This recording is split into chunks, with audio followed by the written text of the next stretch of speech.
Good evening प्रिया, good evening आरजू। Good evening sir. Good evening sir. Good evening sir. Yes sir, good evening sir.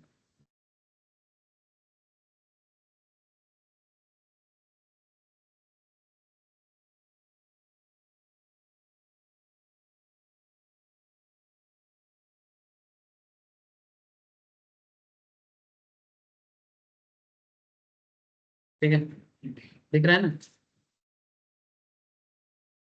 अच्छा sir, recording start हो चुका है, चलो पढ़ाई में फोकस करो। वैसे भी हम लोग लेट चल रहे हैं काफी।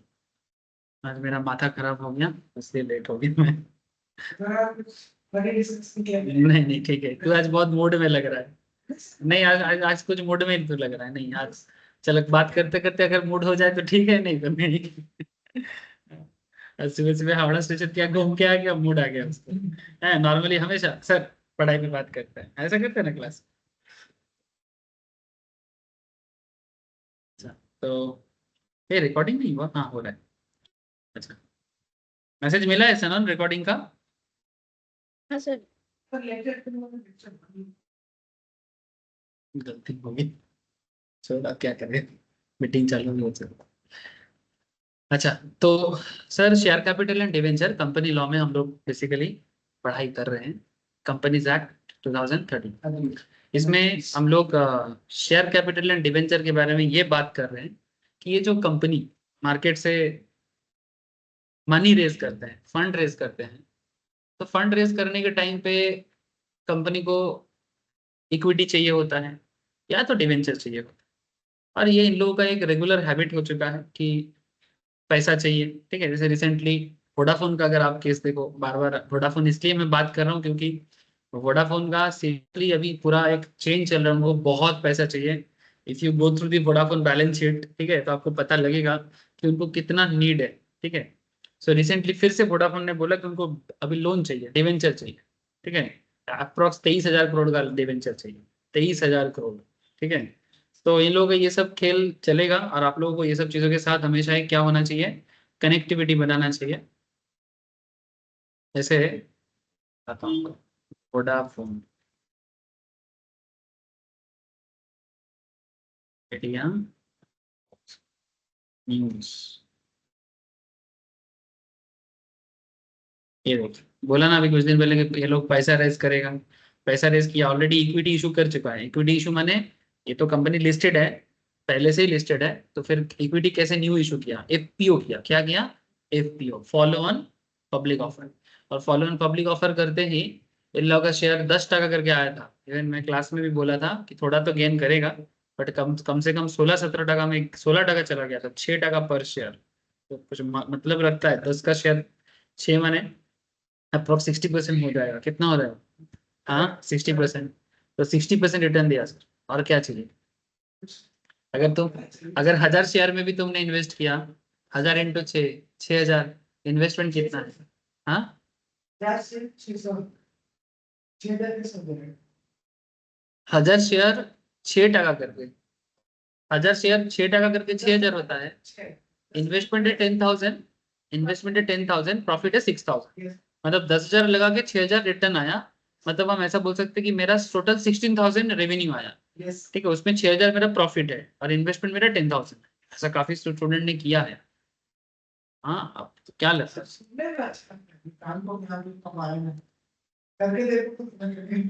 ठीक है, नहीं सच में करता है। तुम लोग तो सुबह के क्लास में आते हो, देखते तो हो ही थोड़ा बहुत, है ना? ठीक है, अभी जैसे पढ़ रहे हो तुम लोग तो एकदम कोर एरिया में काम कर रहे हो सर। तुम लोग तो कोर एरिया में काम कर रहे हो।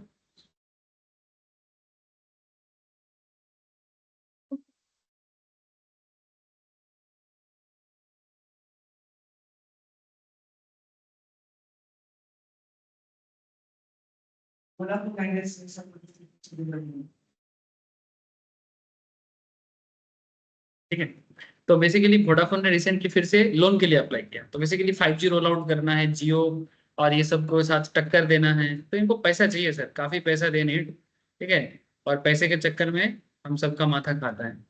जो भी हो, शेयर कैपिटल डिवेंचर एक्चुअली हमें इस सब का लीगल मैटर के ऊपर फोकस करता है। और मैंने लास्ट क्लास में आप लोगों को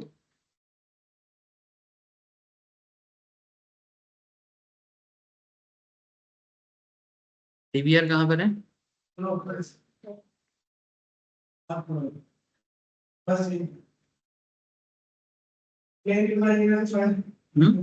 ये वाला क्वेश्चन किए थे तो अगर कंपनी का सिक्योरिटी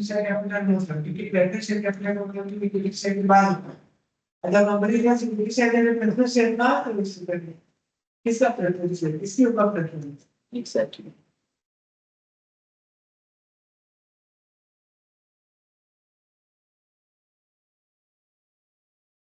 हेलो सर, आवाज आ रहा है मेरा? हाँ, जी sir, good evening sir. Good evening sir. अच्छा, नीट एग्जाम का सर्टिफिकेट सुसाइड क्या सुसाइड क्या? नीट एग्जाम का रिजल्ट एक लड़की मीन से बैठे बैठे टूट गई। बहुत होता है कोटा में ना। नहीं अभी जो रिजल्ट है हाँ। ये एग्जाम हुआ ना। हाँ, कहाँ पर किया? कोटा में किया? हाँ सर। ज्यादा तो सुसाइड कोटा में ही होता है। माँ बाप बच्चे लोग को इतना प्रेशर देता है, फिर कोचिंग सेंटर का दोष हो जाता है। दोष माँ बाप का है तो, और बाद में कोचिंग सेंटर का दोष हो जाता है।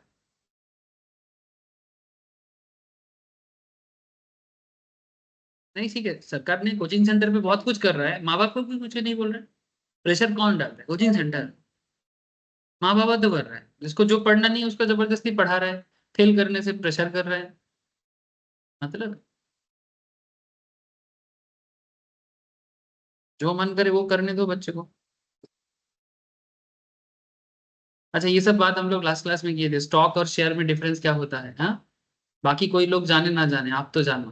There is a difference between stock market and share market. Thank you. Share is the बोल बोल।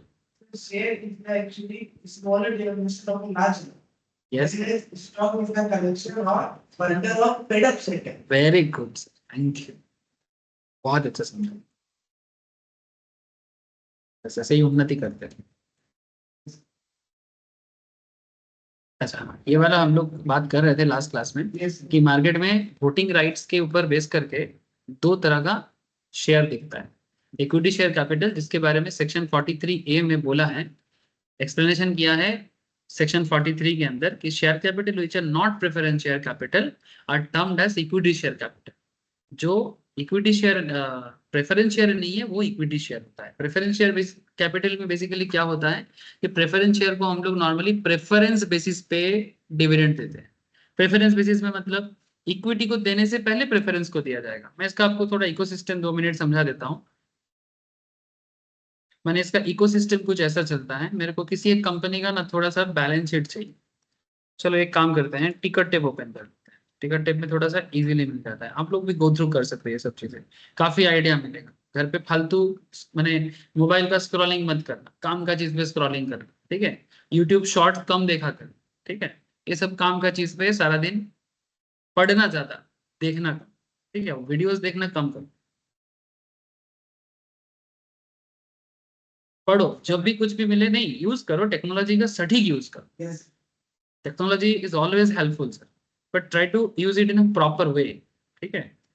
जैसे यहाँ पर कौन सा ले, रिलायंस, टीसीएस, एसबीआई, क्या ले? अच्छा, रिसेंटली वोडाफोन का ही बात कर रहे थे, चल वोडाफोन में ही कर लेते हैं। फाइनेंशियल्स उठाते हैं मैं, क्यों किस बारे में मैंने इसको उठाया मैं बताता हूँ आपको। लॉ ही पढ़ा रहा हूँ सर, शेयर नहीं पढ़ा। नहीं तो लगेगा सर आपका फेवरेट टॉपिक है शेयर, आप चालू हो जाओगे।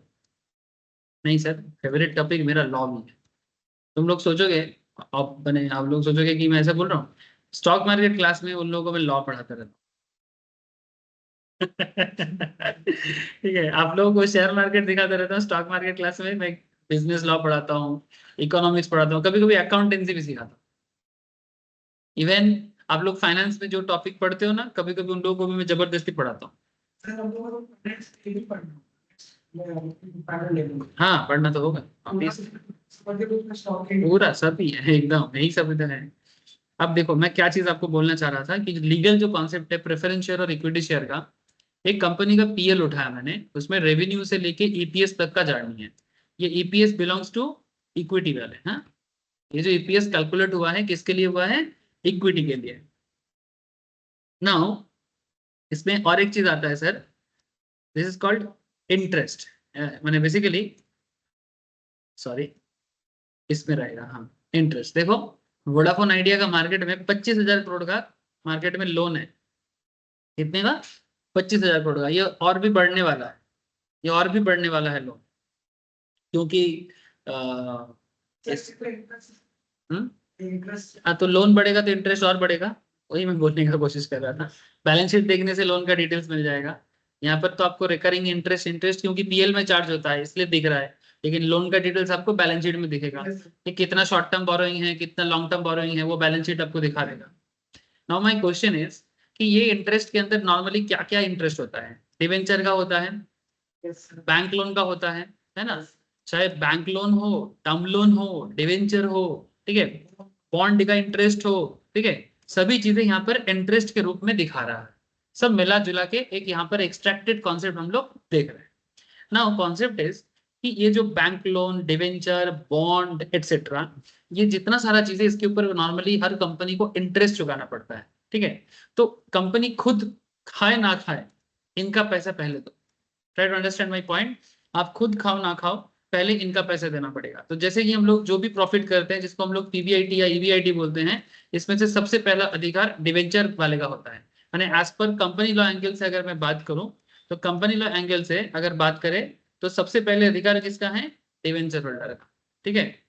किस मैटर पे अधिकार, किस मैटर पे राइट का बात कर रहा हूं मैं? कंपनी जो मार्केट से कैपिटल रेज करता है और कैपिटल रेज के ऊपर जो रीपे करना पड़ता है कंपनी को, तो कंपनी का जो नॉर्मल, गुड इवनिंग नील, गुड इवनिंग ऋषभ। कंपनी जो रीपे करेगा ये, यस, उसमें सबसे पहले डिवेंचर, नहीं डिवेंचर प्रेफरेंस बात उसी के लिए तो डिवेंचर का बात कर रहा हूँ, ठीक है। ऐसे हम लोग अभी भी क्लास में डिवेंचर के बारे में डिटेल्स में पढ़ा नहीं है, लेकिन क्योंकि मैं आपको फाइनेंशियल लेवल में लॉ का यूज बता रहा हूँ। देखो सर, दिखा रहे फाइनेंस में, बट इसके बारे में लिखा कहां पर है? लॉ में। फाइनेंस वो चीज तभी करते हैं जब उसके बारे में लॉ हो। माने ऐसे, ऐसे तो हो सकता है ना, देखो समझा करो कि पैसा कंपनी को मार्केट से 20,000 करोड़ चाहिए। अब कंपनी ने सोचा 20,000 करोड़ हम उठाएंगे।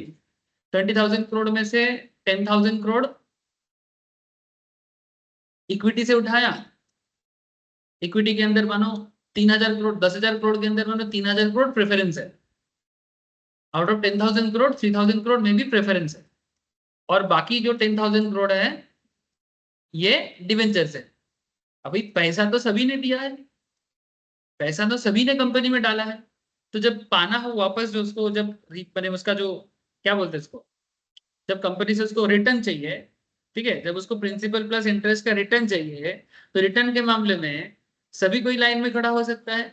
सब कोई बोलेगा भाई हमने तुमको पैसा दिया, तुम आ जाओ, तुम मेरे को पैसा दे दो, है ना? सब कोई बोलेगा, इक्विटी वाले बोलेगा, प्रेफरेंस वाले बोलेगा, डिवेंचर वाले भी बोलेगा। लेकिन पॉइंट इज दैट सर, ये बात कहां पर लिखा हुआ है कि लाइन पे पहले कौन लगेगा, या फिर लाइन पे लगने का भी जरूरत नहीं है। कंपनी को ये चीज किस मैटर पे डायरेक्शन दिया गया है, कौन से सेक्शन में बोला गया है कि पहले अधिकार डिवेंचर वाले का होगा, वो कंपनीज एक्ट या लॉ आपको पहले से क्लियर करता है, और फिर जाके फाइनेंशियली ये स्ट्रक्चर बनता है। अगर लॉ ऐसा ना होता तो फाइनेंशियल स्ट्रक्चर ऐसा होता?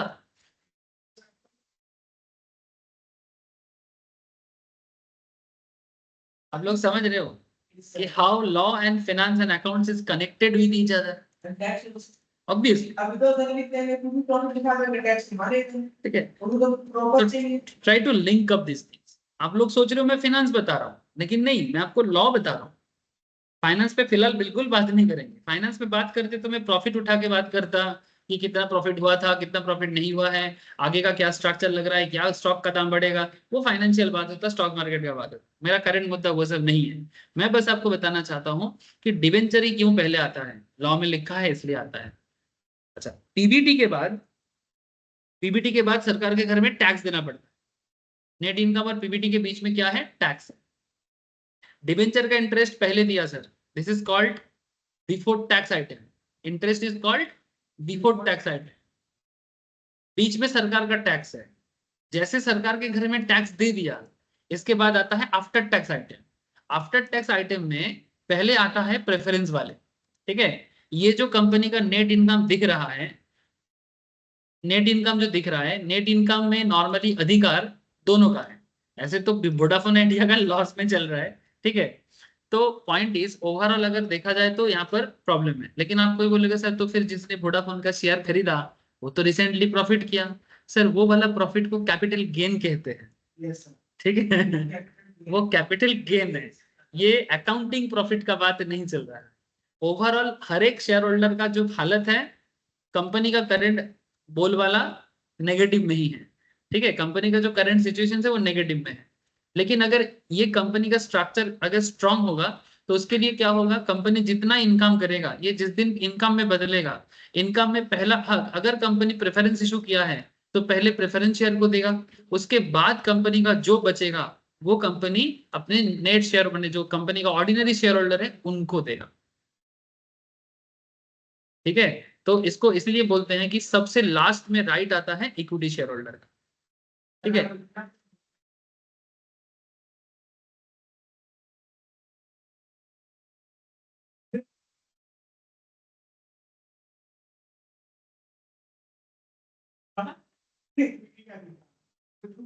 हाँ हाँ हाँ, ठीक है। अब ये बात मैंने फिर से क्यों बोला, क्योंकि फिर से हमारे सामने वो सिचुएशंस वापस आ गए, Yes. ठीक है। तो इक्विटी शेयर कैपिटल, ऐसे मैं एक ही बात बहुत बार बकता हूँ, मेरे को पता है, ठीक है। लेकिन कब क्या बकता हूँ भूल जाता हूँ। क्योंकि मेमोरी कार्ड में जितना जल्दी खाली करो उतना अच्छा है, नहीं तो हैंग कर जाएगा। आप लोगों के केस में नहीं है, ठीक है। अभी अभी तुम लोगों का हैंग होने का टाइम है, ठीक है। अभी मेमोरी कार्ड खाली करने का टाइम नहीं आया, ठीक है। एक टाइम के बाद मेमोरी कार्ड खाली करो, एकदम ब्रेन को खाली रख के चलो। खाली हो गया ना फाउंडेशन, एग्जैक्टली वैसा ही। Share capital which are not preferential capital are termed as equity shares. Equity share capital are further classified as equity share with voting rights, जिसको प्लेन वैनिला बोलते हैं। आइसक्रीम नहीं है, हाँ, बटर स्कॉच भी नहीं है।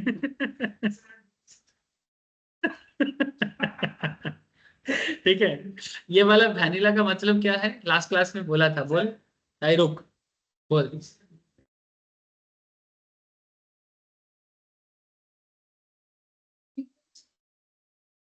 प्रेफरेंस कहाँ है, इक्विटी पे बात कर रहे हैं, प्रेफरेंस का बात कहाँ से आ रहा है।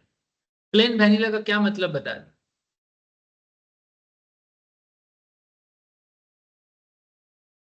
यही मतलब है प्लेन वैनिला का। बस इतना जल्दी भूलने से हो जाएगा, मतलब इतना मेमोरी खाली करने का टाइम नहीं आया अभी। कौन बोलेगा ऑनलाइन में, कोई बोलेगा मेरे को प्लेन वैनिला क्या होता है, कोई तो बोलो सर, नहीं तो आगे नहीं बढ़ेंगे आज।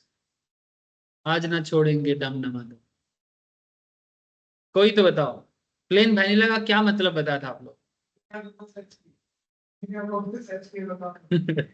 कौन गूगल कर रहा है, मैं देख पा रहा हूँ कौन गूगल कर रहा है। सनन, ऋषभ, शालिनी, प्रिया, नील, दर्श, अभिजीत, आर्जो, कोई तो बताओ प्लेन वैनिला का मतलब। मैं बताया था लास्ट क्लास, रिपीट कीजिए ना सर एक बार। क्या कह रहे हैं। सर क्लास को आप क्या पूछे हो बताइए दोबारा। मैंने पूछा कि यहाँ पर हम इक्विटी शेयर कैपिटल समझा रहे हैं, और लास्ट क्लास में मैंने इक्विटी शेयर कैपिटल का एक कॉन्सेप्ट बताया था कि plain vanilla equity share with voting right is a plain vanilla because equitable और सम सेम वोटिंग राइट्स, ठीक है। इस कॉन्सेप्ट में प्लेन वैनिला का क्या मतलब होता है।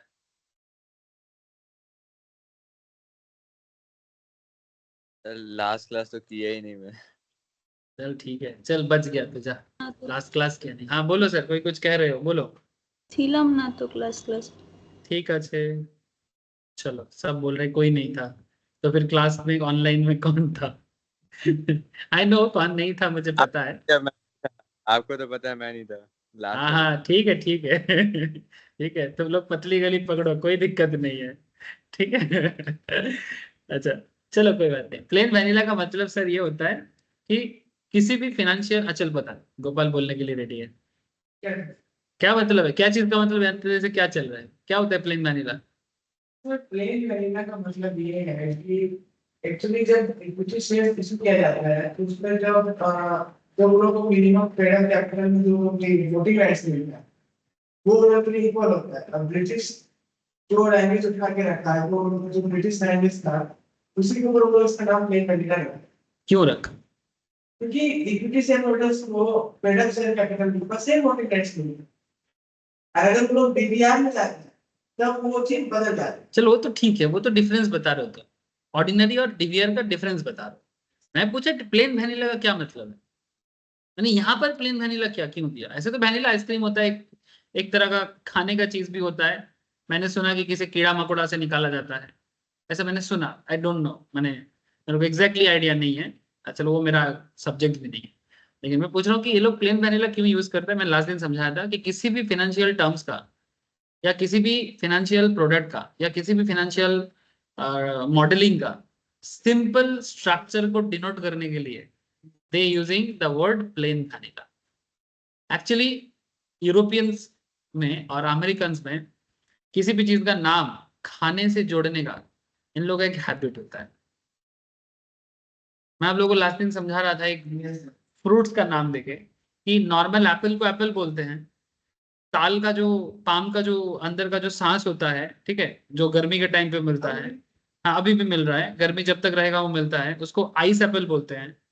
और जो हम लोग जामरूल बोले थे ना, जामरूल, नॉट जामरूल जो व्हाइट कलर का होता है, ठीक है, उसे वाक्स एप्पल बोलते हैं। मैं उस दिन वाक्स भूल गया था, उसे वाक्स एप्पल बोलते हैं। अब कहाँ एप्पल और कहाँ ये लोग, लेकिन फिर भी ये लोग देखो हर चीज को कैसे मैंने एप्पल से ही जोड़ दिया। मैंने इनको ना नॉलेज लेवल बहुत लो है, IQ level is very low. आप बताऊंगा, चलो छोड़ो, ठीक है।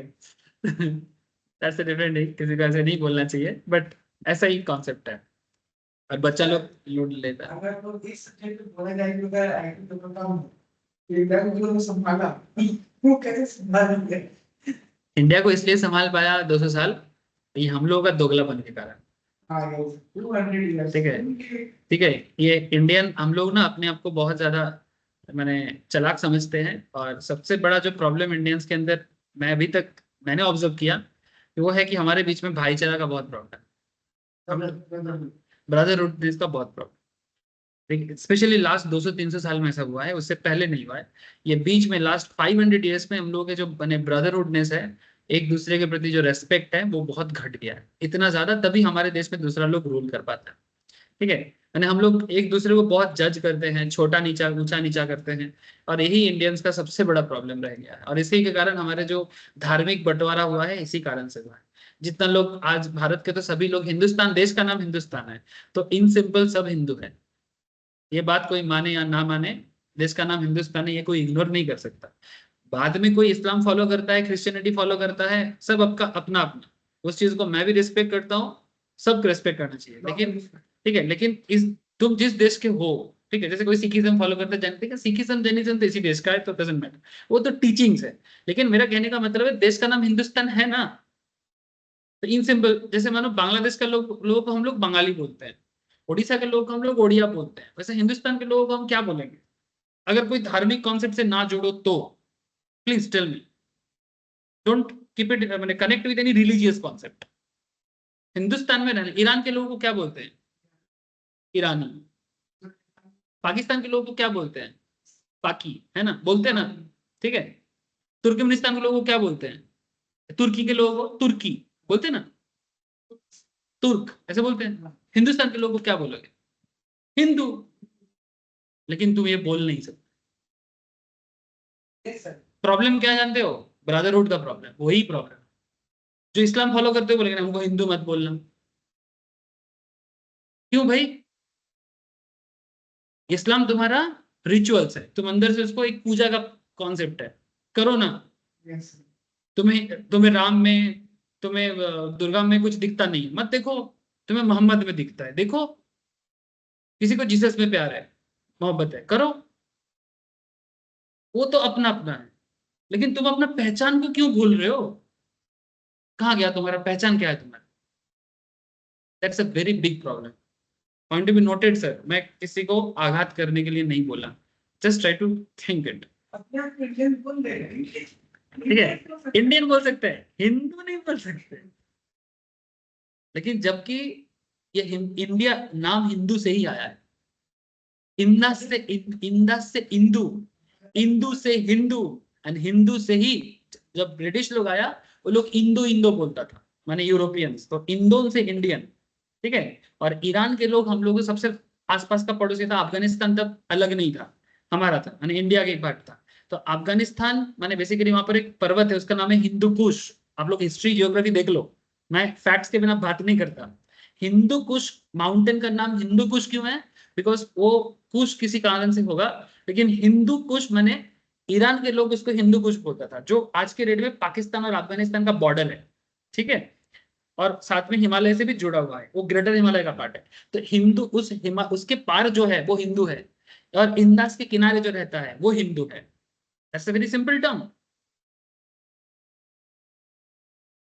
कि कोई कोई धर्म पालन करे, कोई किसी पर्टिकुलर टीचिंग्स को फॉलो करे, अलग बात है, उसको पूरा रेस्पेक्ट सबको, लेकिन अपना पहचान को मत छुपाओ।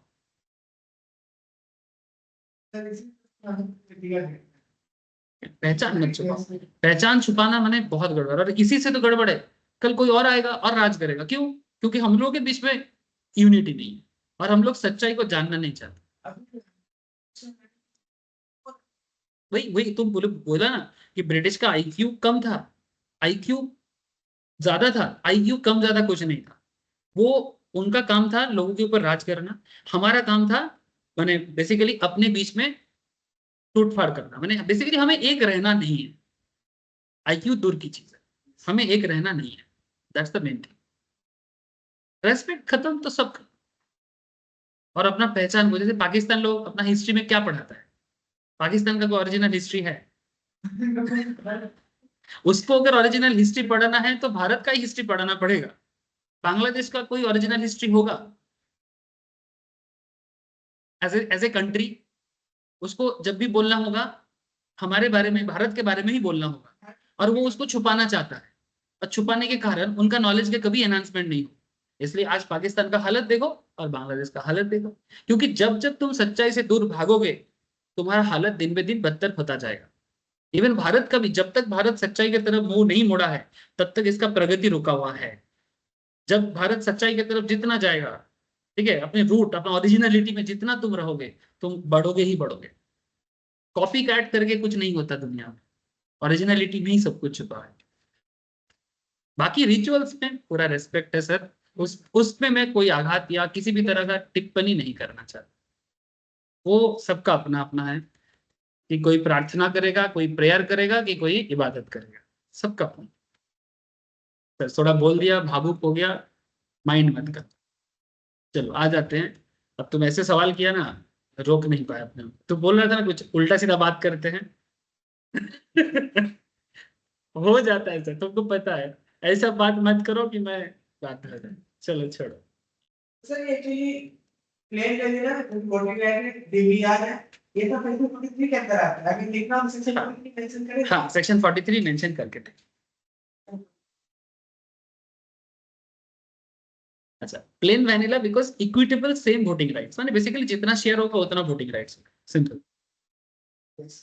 अगर तुम्हारे पास कंपनी का एक शेयर है तो तुम्हारा वोटिंग राइट्स एक शेयर की तरह ही हो। अब सर एक शेयर का वोटिंग राइट्स कैसे काउंट होगा? ऐसे आजकल ई वोटिंग वगैरह भी होता है। अगर कंपनी का मार्केट में मानो 1 करोड़ शेयर है, ठीक है, उसमें से तुम्हारा परसेंटेज निकालो। आउट ऑफ 1 करोड़ शेयर अगर तुम्हारा एक शेयर है, तो just try to understand, calculator में अगर आएगा तो देखो। ठीक है, ठीक है, उतना परसेंटेज ऑफ वोटिंग पावर तुम्हारा है। समझ में आ रहा है? Equity share with voting right. Plain vanilla because equitable and same voting rights. Equity share with differential rights with respect to dividend or voting rights or otherwise in accordance with Rule 4 of the companies. Now what is DVR? DVR में क्या होता है? DVR में आपको company की तरफ से different voting rights के साथ शेयर इशू किया जाता है। माने सपोज आप किसी कंपनी का 1 लाख शेयर होल्ड करते हो, लेकिन कंपनी बोलेगा देखो भाई शेयर में ग्रोथ तो देंगे, लेकिन कंपनी के डिसीजन मेकिंग में आपको पार्ट लेने के टाइम पे आपका वोटिंग शेयर, वोटिंग राइट्स में रेस्ट्रिक्शन लगा दे। क्यों? ये कंपनी इसलिए करता है, जैसे मानो मेरे बिजनेस पे मैं चाहता हूं कि कोई पैसा डाले, लेकिन मैं उसे वो कंट्रोल नहीं देना चाहता। सपोज अपना गोपाल मानो, अच्छा ऑनलाइन में नाम लेते हैं, मानो दर्श, दर्श तो एकदम बिजनेस टाइकून है मानो, ठीक है। हाँ दर्श माइंड नहीं करेगा ना, बिजनेस टाइकून, मेरे बिजनेस में पैसा डालेगा दर्श? अच्छा डालूंगा सर, क्यों? अच्छा डालेगा बोल रहे हैं। चल अच्छा, मेरा किस्मत खुल गया। अब मान के दर्श मेरे बिजनेस में पैसा डालता है, अब लेकिन मेरे को डर है कि ये मेरा बिजनेस का पूरा कंट्रोल ना छीन ले, ठीक है। तो मैं क्या बोलूंगा, एक काम करते हैं, दर्श तो मेरे बिजनेस में मान की 1 करोड़ डाला, ऐसे तो 1 करोड़ मेरे बिजनेस का वैल्यूएशन से भी ज्यादा है, तो मतलब 100% स्टेक हो जाएगा, ठीक है। ऐसे वैल्यूएशन कैसे होता है सर? वैल्यूएशन को कैलकुलेट करने का बहुत तरीका है, बट अगर एक अनपढ़ गंवार की तरह वैल्यूएशन करे, मैंने अनपढ़ गंवार की तरह मतलब कहने का, हाँ मैंने प्रॉपर, आपको फाइनेंस अकाउंट्स का नॉलेज नहीं है या फिर आप उस फील्ड से नहीं हो, तो क्या आप किसी बिजनेस का वैल्यूएशन कर सकते हो? कर सकते हो। मैं आपको एक तरीका बता रहा हूँ, कोई कैपिटल, शेयर कैपिटल, किसी चीज में नहीं जाना है, मैं आपको एक सिंपल तरीका बता रहा हूँ, आप फाइंड करने का कोशिश करना। जैसे मार्केट में बहुत बार बहुत सारा दुकान बिकता है, और वो दुकान का एक दाम बताता है कि मैं इतने दाम पे दुकान को बेचूंगा, तो वो जो दाम डिसाइड करता है, कैसे डिसाइड कर देता है? क्या उनका शेयर कैपिटल का कॉन्सेप्ट है? क्या उनका कोई शेयर होल्डर का कॉन्सेप्ट है? क्या कोई कंपनीज एक्ट फॉलो होता है? ठीक है। तो फिर वो क्या वैल्यूएशन निकाल लेता है कि उस एरिया में दुकान का नॉर्मल लैंड का क्या प्राइस है, और चालू दुकान जब बिक रहा है, चालू दुकान जब बिक रहा है, सपोज यहाँ पर दुकान का गुडविल, मैं क्या बोल रहा हूँ, दुकान बिकना, मैं कोई दुकान का फाका स्पेस का बात नहीं कर रहा हूँ। सपोज मान की एक दुकान है तेरा नाम पे, सपोज तेरा नाम है गोपाल स्नैक्स, एक ऑलरेडी कंपनी है गोपाल स्नैक्स प्राइवेट लिमिटेड। अब गोपाल स्नैक्स प्राइवेट लिमिटेड का ऑलरेडी गुडविल है, due to some management issues Gopal snacks अपना बिजनेस नहीं चला पा रहा है, वो चाह रहा है कि कुछ पैसा का जरूरत है, बिजनेस को बेच देते हैं। ठीक जैसे रिसेंटली चालू बिजनेस में पेटीएम का एक पर्टिकुलर एरिया जोमेटो नहीं खरीद रहा है, ठीक है, वैसा ही। अब मान के तेरे को कोई कंपनीज एक्ट का नॉलेज नहीं है, कोई फाइनेंस का नॉलेज नहीं है, तो फिर कैसे डिसाइड करेगा? सर सिंपल बात है कि तुम बिजनेस का लाइफ को कितने दिन के लिए सोचते हो? क्या ये बिजनेस अपकमिंग 10 ईयर्स तक चलेगा, क्या 20 ईयर्स तक चलेगा? एक रीजनेबल सोच लो कि अगला 10 साल अगर ये मॉडल का बिजनेस चले, ठीक है। अब क्यों मॉडल बोला मैंने? क्योंकि अगर कोई बिजनेस टेक्नोलॉजी निर्भर होता है, तो फिर टेक्नोलॉजी चेंज हो जाएगा, तो वो बिजनेस मॉडल क्या हो जाएगा? तो फिर उसका वैल्यूएशन भी गिर जाएगा, है ना। तो अगर माने कि कोई पर्टिकुलर बिजनेस का अपकमिंग 10 ईयर्स में वैल्यूएशन हमें ऐसा फील हो रहा है कि अपकमिंग 10 साल तो ये टेक्नोलॉजी चल जाएगा, तो 10 साल में वो बिजनेस एग्जिस्टिंग हालत में कितना रेवेन्यू जनरेट करता था एवरी ईयर, तो फिर करंट ईयर जितना कर रहा है, इन्फ्लेशन को थोड़ा सा ऐड करके, ठीक है, और थोड़ा सा हल्का ग्रोथ लगा के एरिया के हिसाब से, तुम एक कैलकुलेशन कर ही सकते हो कि अपकमिंग 10 ईयर में ये बिजनेस कितना रेवेन्यू जनरेट कर सकता है। उसके बेसिस में उसका अपकमिंग वैल्यूएशन हो जाएगा कि ये बिजनेस का क्या दाम हो सकता है, क्योंकि वो जब तुमको बेचेगा, कुछ तो वैल्यू वो गुडविल का लेके जाएगा। मैं यहाँ पर इस सेंस में बात किया sir, without any proper accounting, finance, companies act, कुछ भी सपोज आप नहीं जानते, फिर भी आप एक नॉर्मल फाइनेंशियल हिसाब कर सकते। जैसे एक घर का वैल्यू क्या होता है, कैसे हिसाब करोगे घर का वैल्यू? जैसे मानो ये बिल्डिंग है, इस बिल्डिंग का अगर मैं मार्केट में सर बेचने जाऊं, मार्केट एरिया चल रहा होगा मार्केट में, उस एरिया का। हाँ तो सर वही मैं बोल रहा हूँ कि मार्केट में उस एरिया में क्या दाम चल रहा है। मानो कि मार्केट में कोई दाम का तुम्हें डेटा नहीं है, कैसे डिसाइड करोगे फिर कि मार्केट में क्या रेट चल रहा है? यू डोंट नो, क्योंकि मैं तो मार्केट रेट ही ढूंढ रहा हूँ। मार्केट रेट अगर मार्केट में अवेलेबल है तब तक वेरी इजी, हमको तो पता चल जाएगा, मैं बेच दूंगा। लेकिन सपोज ऐसा कुछ भी सिचुएशन नहीं है, आपके सामने कोई डेटा नहीं है, बट आप दुकान को बेचना चाहते हो, तो आप कैसे मार्केट रेट को फाइंड आउट करो?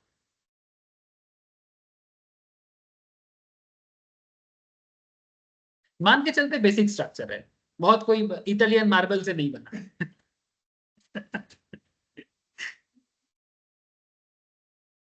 ठीक है, ना ही राजस्थान का कोई स्पेशल मार्बल। हाँ हाँ चलो वो तो लॉन्जिविटी हो गया, चलो मान के चलते आसपास में जितना बिल्डिंग है सब 30 साल का, 50 40 साल का लाइफ है, तो क्या इससे पता लगा लोगे कि क्या दाम हो सकता है? एक उपाय बता रहा हूँ सर। हाँ वो तो खर्चा हो गया, हाँ ठीक है, वो तो खर्चा हो गया कि तुमने कितना खर्चा किया था, कितना डिप्रिसिएशन है, ये तुम एक जरूर कर सकते हो। लेकिन मैं तुमको एक स्पेशल एक चीज बता रहा हूँ कि मैं यहाँ पर किस तरह का बात कर रहा हूँ। रेवेन्यू जनरेशन टेक्निक से तुम निकाल सकते हो। सपोज उस एरिया में अगर कोई दुकान चलता है तो दुकान का अगर रेंट है तो रेंट से तुम पता लगा सकते हो कि इस एरिया में कोई दुकान सेल होगा तो उसका क्या दाम हो सकता है। क्योंकि अगर कोई दुकान का लाइफ 30 साल है और अगर उस एरिया का उस दुकान का भाड़ा माने रेवेन्यू जनरेशन पावर, सपोज वो 10,000 का रेंट जनरेट करता है मंथली, तो एनुअली 1,20,000 का रेंट जनरेट करता है। तो 1,20,000 अगर एनुअली वो घर रेंट जनरेट करता है तो ये घर का कितना वैल्यू में बिकना चाहिए, आप बिल्कुल एक कैलकुलेशन कर सकते हैं। 30 लाख तो कम से कम।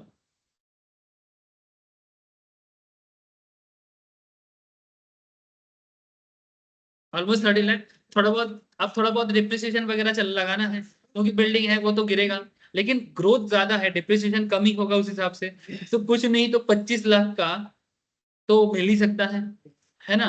तो ये आपको मैं टेक्निक बता रहा हूँ कि रेंट से आप बहुत कुछ निकाल सकते हो, रेवेन्यू जनरेशन से निकाल सकते हो, वैल्यूएशन से, और उसका लाइफ को एक कंट्रोल करने का कोशिश करनी कि कितना दिन तक एसेट चलेगा, बिल्डिंग का क्वालिटी क्या है, किससे बना है, थोड़ा बहुत देख लेना। अच्छा चल जाएगा 30 साल, क्या लगता है ये बिल्डिंग 30 साल जाएगा ना। जैसे मान के मेरा एज 30 साल है, 30-33 साल है मेरा, 34, ठीक है। 30 साल 64 जब होगा और कितना है, छोड़ दूंगा था। 30 साल तक अगर ये बिल्डिंग मेरा है तो मेरा जिंदगी निकल गया। उसके बाद तो रिटायरमेंट आ जाएगा। Just try to understand this kind of thing. तो नॉर्मली लोग 30 साल ही सोचता है क्योंकि 30 साल लोगों का वर्किंग लाइफ होता है ऑन एन एवरेज। जिंदगी एकदम फिक्स है, समझते हो ना, सब कुछ फिक्स है। 5 साल खेल कूद के माँ बाप से प्यार से बड़ा होना है, लाड से। अगला 10 साल थोड़ा लाड थोड़ा मार खा के बड़ा होना है। फिर अगला 10 साल लाड नहीं मिलेगा, ठीक है। ठीक है, थोड़ा बहुत प्यार मोहब्बत रहेगा। ठीक है, हो गया 25 साल खत्म। अब आगे का जिंदगी में 5 साल का करियर एस्टेब्लिश करने का स्ट्रगल, और बाकी 30 साल काम, फिर रिटायरमेंट। बस उसके बाद चैन की मौत अगर आ जाए तो जिंदगी सक्सेस। Sir fix. हाँ बोलो। सर जैसे आप वो बता रहे थे कंपनी का, अगर आपका कंपनी में सपोज मैं जैसे मेजोरिटी शेयर ले लेता हूँ तो क्या मैं ओनर बन जाऊंगा, आपसे ज्यादा पावर मेरा हो जाएगा? हाँ सर वही तो। अगर मत 51% नॉर्मल शेयर क्या बोलता है, ऑर्डिनरी शेयर क्या बोलता है, वोटिंग राइट्स। बना, जी हाँ बोल। आप अगर कंपनी बनाए हो, आप सब कुछ किए हो कंपनी का, आप फाउंडर हो, लेकिन मैं सोचो 51% से ज्यादा शेयर होल्ड करता हूँ और आप कम करते हो, तो मेरा पावर आपसे ज्यादा हो जाएगा। हाँ ऑब्वियसली कंट्रोल हो जाएगा तेरा। इवन तू मेरे को बोर्ड से निकाल भी सकता है। ऐसा ऐसा भी कर सकते हैं? हाँ ऐसा हुआ है तो फ्लिपकार्ट के केस में जीता जागता एग्जाम्पल है। फ्लिपकार्ट के बोर्ड से उसका दोनों ओनर, अब हम लोगों को खबर आया कि फ्लिपकार्ट का दोनों ओनर छोड़ दिया, हम लोगों को खबर आया। पहले छोड़ के एक जन गया था, बाद में दूसरा भी चला गया। अब पॉइंट है, हो सकता है कि उनको पैसा चाहिए था, मिल गया। वॉलमार्ट अभी पूरा बोर्ड कंट्रोल करता है, यस सर। और फ्लिपकार्ट बनाने वाला 2 बंदा, वो लोग अभी कंट्रोल में है ही नहीं। अभी फ्लिपकार्ट बेसिकली एक अमेरिकन कंपनी है, इन सिंपल। ठीक है, ऐसा होता है, बिल्कुल होता है। ठीक है। तो कंपनी किसी का, मार्केट में जब आ जाओगे ना सर, मार्केट कभी भी हाथ से निकल सकता है कंपनी। लेकिन वोटिंग राइट्स अगर डिफरेंशिएट में रहेगा ना, तो फिर कोई कितना भी शेयर होल्ड करे, मैं उसको एक पर्टिकुलर वोटिंग राइट दे सकता हूँ। इसीलिए मैं लास्ट क्लास में भी आप लोगों को दिखाया था ओरिजिनल में। ये देखो मैं यहाँ पर लिखूंगा टाटा मोटोर, टाटा मोटोर। ये देखो 2 शेयर दिख रहा है, एक टाटा मोटर्स लिमिटेड और एक Tata Motors DVR. Tata motor का शेयर का दाम है 961, ज्यादातर लोग इसी शेयर में को खरीदते हैं। लेकिन डीबीआर भी आप ओपन मार्केट से खरीद सकते हो। इस डीबीआर का केस में क्या सुविधा होता है कि आपको सुविधा, मैंने बेसिकली ये कंपनी की तरफ से सुविधा है कि वो डीबीआर शेयर जिसको देता है उसके वोटिंग राइट्स पे कंट्रोल लगा देता है। और एक बात है सर, जैसे अभी तुम लोग के मन में क्वेश्चन है ना, आगे आगे चर्चा करूंगा। There is a financial event act है, उसको बोलते हैं बाईबैक ऑफ शेयर। जनरेटेड का अकाउंट्स भी। ठीक है, बाईबैक ऑफ शेयर का अकाउंटिंग ट्रीटमेंट भी करना पड़ता है। It's a very important financial event, accounting event basically. इस इवेंट के तहत कंपनी में, जैसे अभी दर्श मेरे को पूछ रहा था, अगर मैं आपके कंपनी में 51% शेयर होल्डिंग ले लूंगा तो क्या आपका कंपनी का कंट्रोल मेरा हो जाएगा? ठीक है, कॉन्सेप्ट इज नॉर्मली, हाँ ठीक है, लेकिन कंपनी अगर चाहता है कि किसी को मैं कंट्रोल ना दूं, ठीक है, तो कंपनी के पास उपाय है, वो अपना शेयर मार्केट में बाईबैक कर सकते।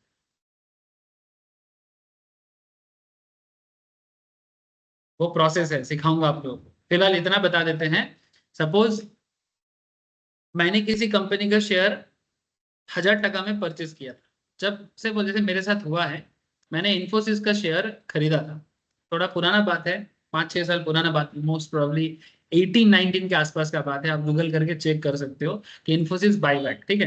तो इन्फोसिस ने अचानक से डिसीजन लिया कि जिसके पास भी मेरा शेयर है वो चाहे तो मेरे को बाईबैक करके वापस कर सकता है। मैंने बेसिकली इन्फोसिस शेयर इशू किया था, अब इन्फोसिस बोल रहा है कि मैं बाईबैक करूँ, तो शेयर इशू किया था तो मैंने बाई किया था, तो बेसिकली कंपनी ने शेयर सेल किया था। अब कंपनी बोलता है कि अपना ही शेयर ओपन मार्केट से वो वापस खुद ही खरीद लेगा। ना क्वेश्चन ही उठता है कि भाई इन्फोसिस का शेयर तो मिस्टर प्रलय के पास है ना, तो अभी तो मिस्टर प्रलय के पास अगर शेयर है तो कंपनी का ओनर इन्फोसिस भी है और कुछ प्रोपोर्शनेट ओनरशिप तो प्रलय के पास भी है। ना क्वेश्चन उठता है कि प्रलय इन्फोसिस को अपना शेयर देगा कि नहीं देगा, ये तो प्रलय पे डिपेंड करता है, ये तो इन्फोसिस पे नहीं। ओनर तो मैं हूं ना, तो जब ओनर मैं हूं, मैं इन्फोसिस को वापस करूं कि ना करूं, ये डिसीजन इन्फोसिस नहीं ले सकता, इसका डिसीजन मेरा है। और इक्विटी शेयर का क्या कैरेक्टर होता है, ट्रू ओनर होता है, तो फिर मैं दे भी सकता हूँ ना भी दे सकता हूँ, है ना, मेरी मर्जी, मेरी मर्जी, है ना।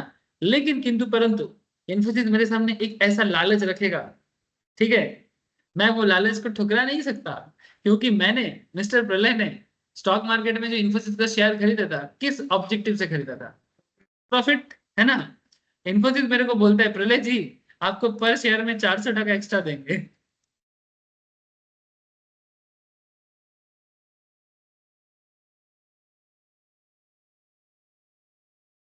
अब इतना नॉलेज देता है ना, आप सोचोगे कि बाईबैक के लिए ना अप्लाई करने के बाद भी बाईबैक में मिलता नहीं है। माने कंपनी एक लिमिटेड अमाउंट का ही बाईबैक करता है, थोड़ी ना पूरा शेयर बाईबैक कर लेगा।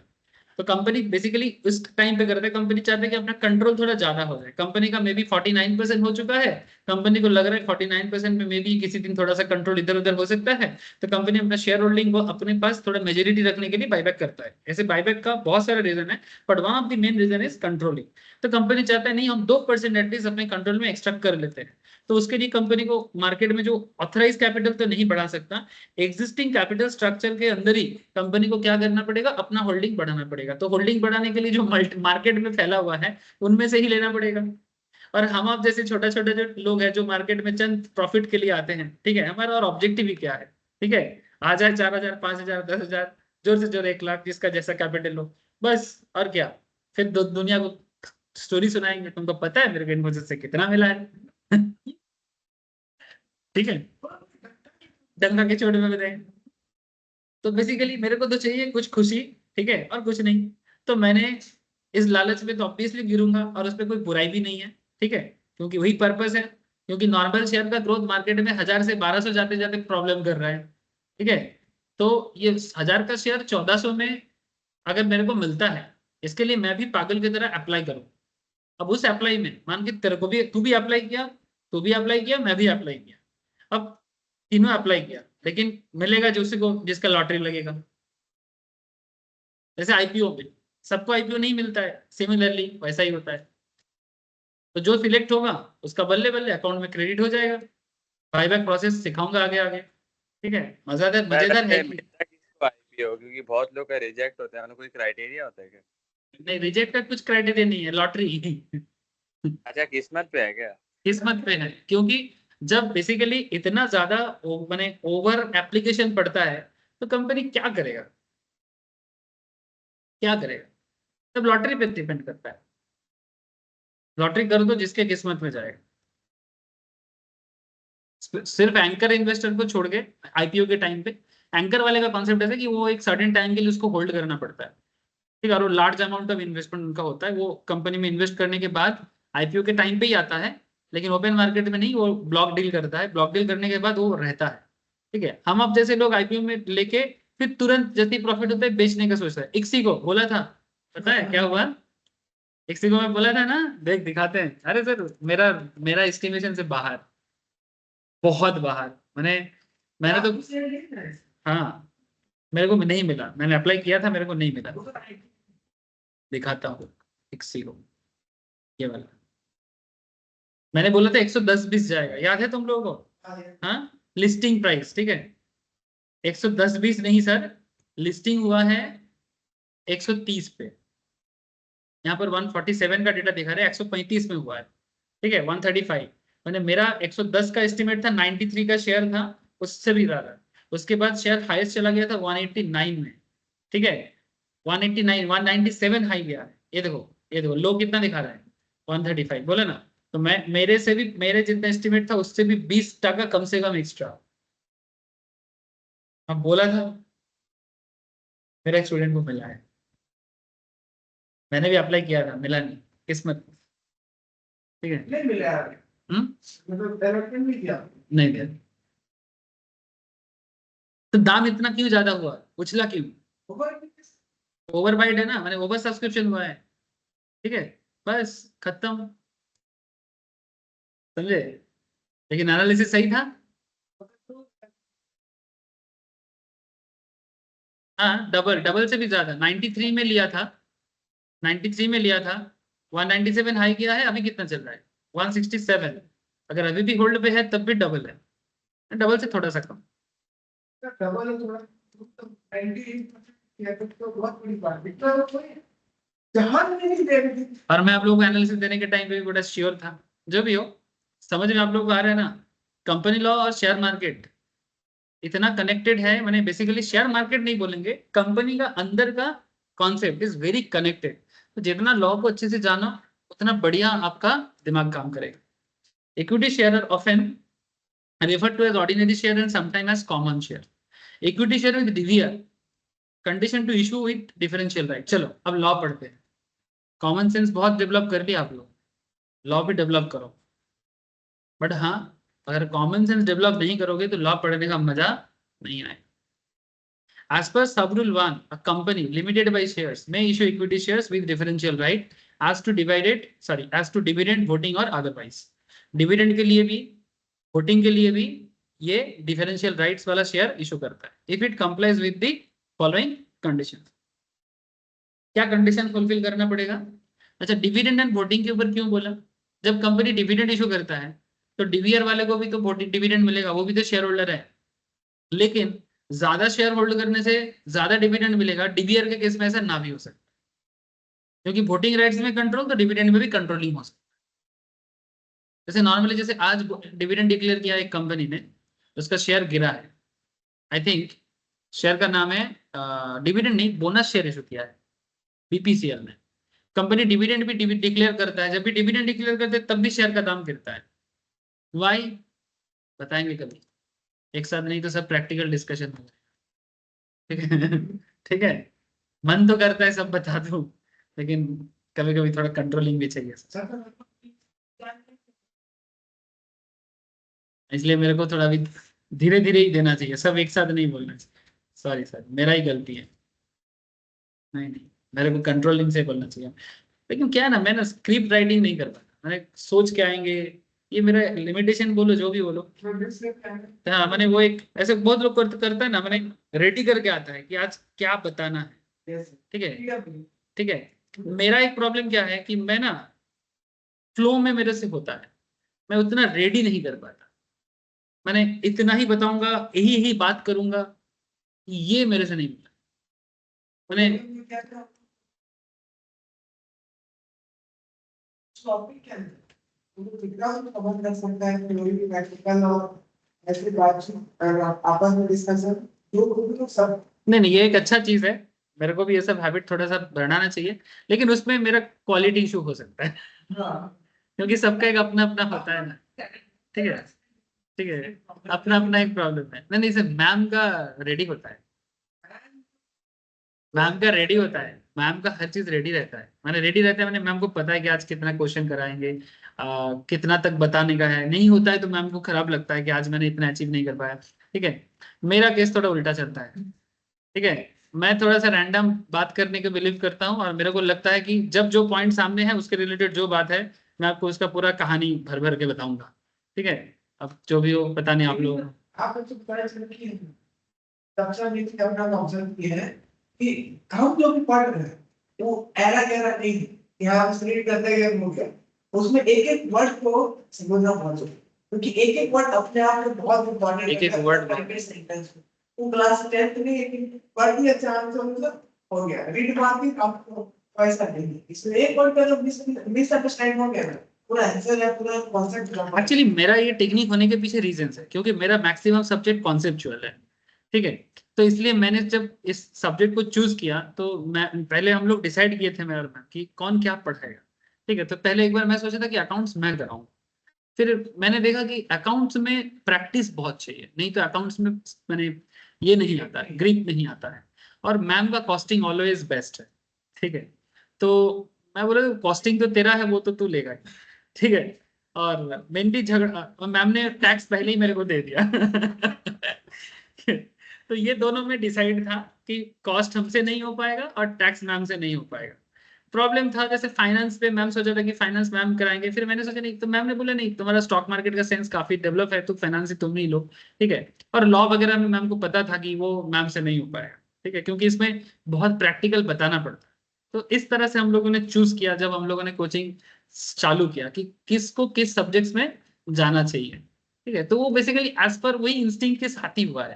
ठीक है, अब हमको पता है कि जब तक तुम इंटरनल चीजों को नहीं समझोगे तब तक तुमको ये सब चीजें ना, किताब बस भरा भरा हुआ किताब रहेगा और कुछ नहीं रहेगा। पढ़ते जाओगे कुछ काम का नहीं। आर्टिकल ऑफ एसोसिएशन, लेकिन स्टूडेंट शुरू शुरू में बहुत लोग इसको मिसअंडरस्टैंड करता है, वो सोचता है कि क्या चीज, एक ही चीज पे गप्पे मारे जा रहे हैं। अरे भाई, गप्पे नहीं मार रहा हूँ, आपका लॉन्ग टर्म बेनिफिट ही होगा, नहीं तो आप अटेम्प्ट पे अटेम्प्ट देते रहोगे और आपको कुछ रिजल्ट नहीं मिलेगा। और इंटरव्यू जब क्लियर करने जाओगे ये सबसे ज्यादा काम आता है, क्योंकि इंटरव्यू में आपका प्रैक्टिकल सेंस का ही चेक करता है।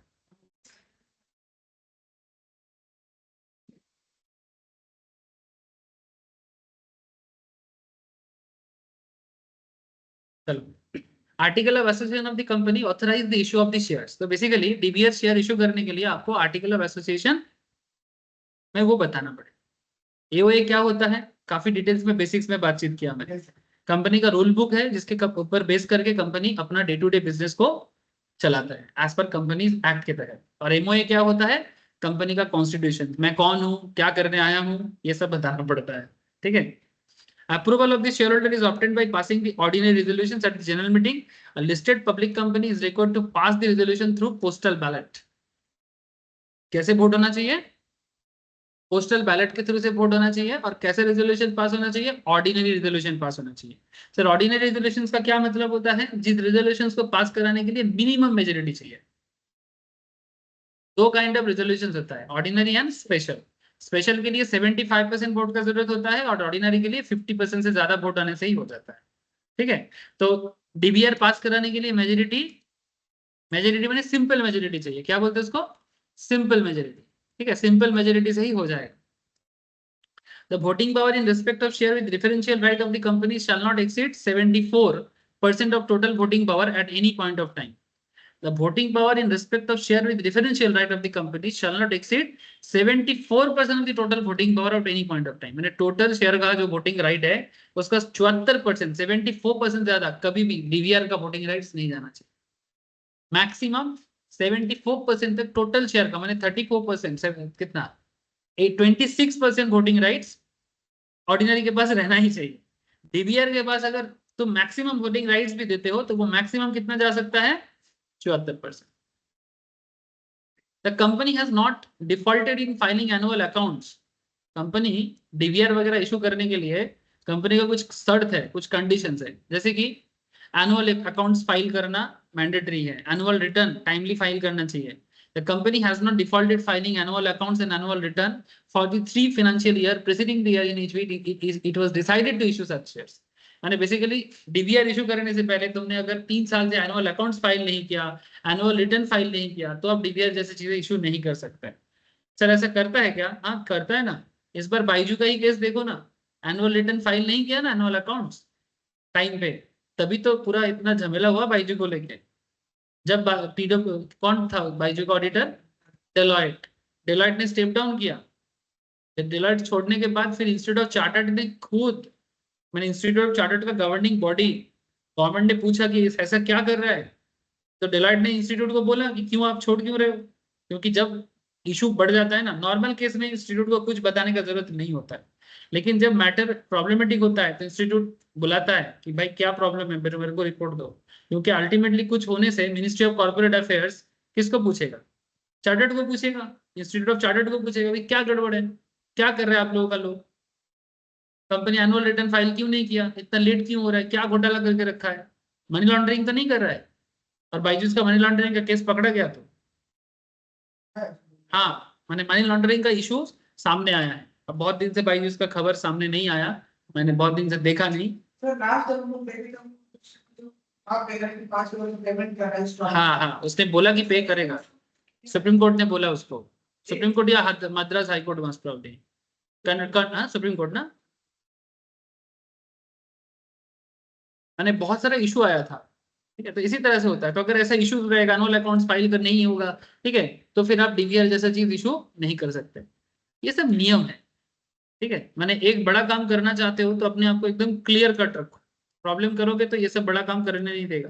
Company has not defaulted in the payment of declared dividend, DVR issue करना चाहते हो और पुराना डिविडेंड लोगों को पेंडिंग रखे हो, डिवेंचर का इंटरेस्ट पेंडिंग रखे हो, कूपन, कूपन का मतलब इंटरेस्ट होता है, बॉन्ड का होता है कूपन, ठीक है, सभी मतलब है, जैसे अभी बोला ना उसने कि एक एक वर्ड का मतलब होता है। ठीक है, अगर वो मतलब दिमाग में नहीं गया ना तो पढ़ पढ़ के थक जाओगे पर दिमाग में नहीं आएगा। रिडेम्पशन ऑफ प्रेफरेंस शेयर और डिवेंचर और repayment of mature deposit. Sir deposit कहाँ से आ गया? सर जैसे हम लोग बैंक में एफडी करते हैं ना, वैसे कंपनी का भी एफडी होता है। कंपनी एफडी माने कंपनी डिपॉजिट, उसको कंपनी एफडी नहीं बोलते, उसे बोलते हैं सीडीज। क्या बोलते हैं? CDs, company deposits. सर ये भी एक तरह का फाइनेंशियल इंस्ट्रूमेंट है। अगर आपको लगता है कि बैंक में पैसा रख के मेरा पैसा नहीं बढ़ रहा है तो आप कंपनी में रख सकते हो। क्यों? सर बैंक अगर आपको 7% देगा बोल रहा है, कंपनी डिपॉजिट में आपको 9%, 10% देता है। सर क्यों?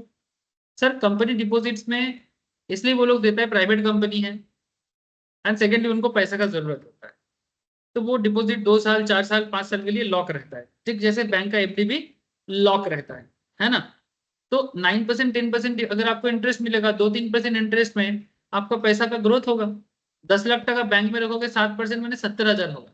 10 लाख टका कंपनी को दोगे तो 90,000 होगा या 1 लाख हो जाएगा। ठीक है, तो 10,11,000 होने से, सॉरी, 10,11,00,000 होना पसंद है कि 10 लाख, 10,70,000 होना पसंद है? ऑब्वियसली 30,000 में क्या क्या हो जाएगा जिंदगी में, है ना, समझे? इंटरेस्ट पर इंटरेस्ट। लोग लोग अपना 1,000 एक्स्ट्रा नहीं छोड़ता है, ये तो 30,000 है। ठीक है, नहीं तो बोलेगा नॉर्मली कोई क्या करता है ना, 7 की जगह 9 है, 2% ही ज्यादा है। अरे भाई तुम 2% का कंपाउंडिंग नहीं जानते। ठीक है, don't under estimate the power of compounding. Compounding दुनिया का सबसे बड़ा अजूबा है सर। फाइनेंशियल वर्ल्ड में एक बात है, ये दुनिया का सबसे बड़ा अजूबा है कंपाउंडिंग। हाँ, ज्यादा फर्क नहीं दिखता है, मुश्किल से 12 पैसे, 12 रुपया, 20 रुपया, लेकिन 4-5 साल के बाद जो डिफरेंस दिखता है वो काफी डिफरेंस होता है, क्या है। इसीलिए इसको अजूबा बोला गया है कंपाउंडिंग को। ठीक है, मैंने जो दिखता नहीं है, अजूबा उसी को बोलते हैं ना। अजूबा किसको बोलते हैं? जो दिखता नहीं है पर है, कैसे वो पता नहीं पर है। जैसे ताजमहल को क्यों बोलते हैं अजूबा? ठीक है, बिकॉज ताजमहल का जो मरमर, जो क्या बोलते हैं उसको, संगमरमर। ठीक है, वो संगमरमर का जो कॉन्सेप्ट है वो समझ में लोगों को नहीं आता है कि कैसे बना दिया, है ना, मिस्ट्री है ऐसा ही। The company has not defaulted in the, तो समझ गए डिपॉजिट क्या है? मैंने डिपॉजिट कंपनी पब्लिक से लेता है, और अगर उसमें रीपेमेंट करने में फेलियर रहा है तो भी आप डीवीआर इशू नहीं कर सकते, सिंपल बात है। इसके ऊपर एक चैप्टर भी आएगा।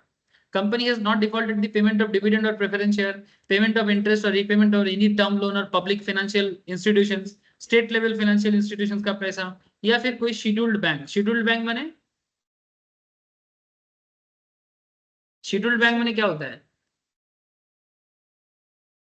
जैसे शेड्यूल कास्ट होता है वैसा कुछ? कुछ अलग होता है schedule bank, sir schedule right? Normal bank को ही शेड्यूल बैंक बोलते bank SBI bank of India और हैं। बैंकिंग सिस्टम में दो तरह का कॉन्सेप्ट चलता है, एक नॉन शेड्यूल्ड, एक शेड्यूल्ड। कुछ पुराने कॉन्सेप्ट आज भी हमारे देश में है जो बैंकिंग का काम करते हैं, थोड़ा बहुत स्टेट गवर्नमेंट परमिशन के थ्रू से, but they are also called bank. ठीक है, तो उसी को कम करने के लिए आरबीआई ने एनबीएफसी कॉन्सेप्ट को डेवलप किया है।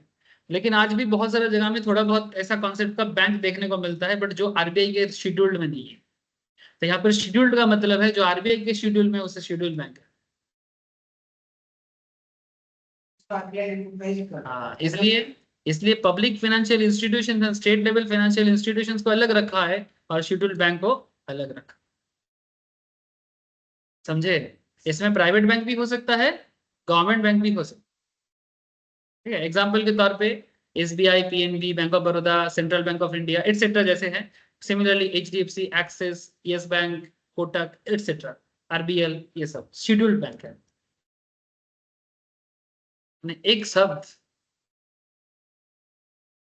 repayment of any term loan from PFI or SFI or scheduled bank, statutory dues relating to its employees, employ का पैसा मार के रखा है, जैसे मानो बोनस देना था नहीं दिया।